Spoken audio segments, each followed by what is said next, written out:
আমরা শান্তিকামী দেশসমূহকে সাথে নিয়ে আমরাও ভারতের বিরুদ্ধে প্রতিবাদ করে চলব। ভিয়েনা চুক্তি লঙ্ঘন করেছেন।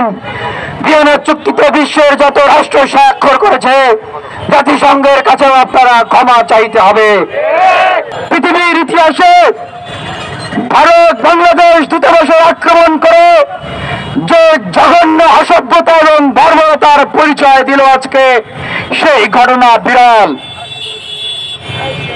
আমরা ভারতের মানুষের কাছে জিজ্ঞাসা করছি, আপনাদের সাথে আমাদের কোনো শত্রুতা নাই।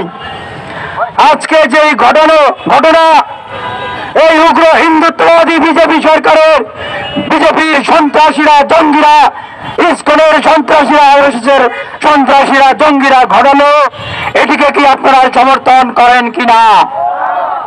আমরা ভারতকে বলতে চাই, আপনারা রাষ্ট্র হিসেবে বাংলাদেশের কাছে ক্ষমা চাইবেন এবং এই যে ভিয়েনা চুক্তি লঙ্ঘন করেছেন, ভিয়েনা চুক্তিতে বিশ্বের যত রাষ্ট্র স্বাক্ষর করেছে জাতিসংঘের কাছেও আপনারা ক্ষমা চাইতে হবে।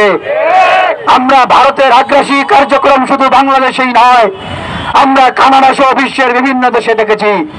আপনারা যদি তা না করেন, আপনাদের আগ্রাসী মনোভাব বজায় রাখেন, আপনাদের এই উগ্রবাদী জঙ্গি নেতারা সন্ত্রাসীরা যদি সীমান্তে এইভাবে করে মিছিল বের করে, আমদানি রপ্তানিতে বাধাগ্রস্ত করে, বা বাংলাদেশের সাথে ভারতের এই যে যোগাযোগ বিনিময়কে বাধাগ্রস্ত করে, বাংলাদেশের অভ্যন্তরে তারা বিশৃঙ্খলা সৃষ্টি করা, নৈরাজ্য সৃষ্টি করার জন্য কাজ করে, আমরাও শান্তিকামী দেশসমূহকে বলবো, আমরা শান্তিকামী দেশসমূহকে সাথে নিয়ে আমরাও ভারতের বিরুদ্ধে প্রতিবাদ করে চলবো।